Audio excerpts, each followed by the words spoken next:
സക്കാത്ത് എന്ന് പറയുന്നത് യഥാർത്ഥത്തിൽ നിങ്ങൾ നിസ്കാരം നിർവഹിക്കാനുള്ള സംവിധാനം യഥാർത്ഥത്തിൽ ഇസ്ലാമിക സങ്കല്പം അനുസരിച്ച് അതിന് കാളി വേണം, സംവിധാനങ്ങൾ വേണം.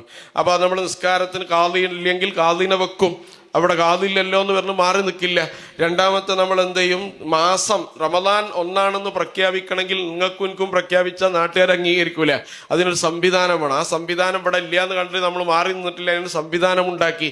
ഇതേപോലെ സക്കാത്തിന്റെ കാര്യം എത്തുമ്പോൾ അതിന് സംവിധാനങ്ങളൊന്നും ഇല്ല, അതുകൊണ്ട് നമ്മൾ ചെയ്യേണ്ടതില്ല, സംവിധാനം ഉണ്ടാക്കുന്നില്ല. ആ സംവിധാനം ഉണ്ടാക്കിയിട്ട് വളരെ വ്യവസ്ഥാപിതമായി സക്കാത്ത് സംവിധാനം നൽകാൻ ആവശ്യമായ നടപടിക്രമങ്ങളിലേക്ക് നമ്മൾ നീങ്ങണം. അതിന് നിങ്ങൾക്ക് കേരളത്തിൽ ഡിപ്പെൻഡ് ചെയ്യാൻ പറ്റുന്ന ഏറ്റവും വ്യവസ്ഥാപിതമായ ഒന്നാണ് ബൈത്തുൽ സക്കാത്ത് കേരള എന്ന് പറയുന്നത്.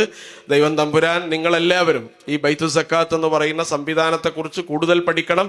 നിങ്ങളുടെ സക്കാത്ത് വളരെ ഗൗരവത്തിൽ ഏൽപ്പിക്കാൻ പറ്റുന്ന, വളരെ സീരിയസ് ആയി നിങ്ങളൊരു വിഹിതമെങ്കിലും, മുഴുവൻ നിങ്ങൾക്ക് നൽകാൻ പറ്റില്ല, ഒരു വിഹിതമെങ്കിലും നിങ്ങൾ ഈ സംവിധാനത്തെ ഏൽപ്പിക്കണം. അത് കേരളത്തിലൊട്ടാകെയുള്ള മനുഷ്യരെ പരിഗണിച്ചുകൊണ്ടാണ് അതിൻ്റെ പോളിസി, അതിൻ്റെ സംവിധാനം, അതിൻ്റെ വിതരണം, അതിനെ വ്യവസ്ഥാപിതമായ സംവിധാനങ്ങളും മൊബൈൽ ആപ്പുകളും അതുപോലെ തന്നെ ഉദ്യോഗസ്ഥന്മാരും ഒക്കെയുള്ള ഒരു ബൈത്തുൽ സക്കാത്ത്, സക്കാത്ത് ഹൗസാണ് ഈ സംവിധാനം എന്ന് പറയുന്നത്. അതിൻ്റെ നന്മ ജാതിമതഭേദമന്യേ കേരളത്തിലെ എല്ലാ ജനങ്ങളും അനുഭവിക്കുന്നുണ്ട്. അത് കൂടുതൽ കൂടുതൽ വളർച്ചയിലേക്കും വികാസത്തിലേക്കും എത്താൻ നിങ്ങൾ എല്ലാവരും സഹകരിക്കണം, പിന്തുണക്കണം, പ്രാർത്ഥിക്കണം.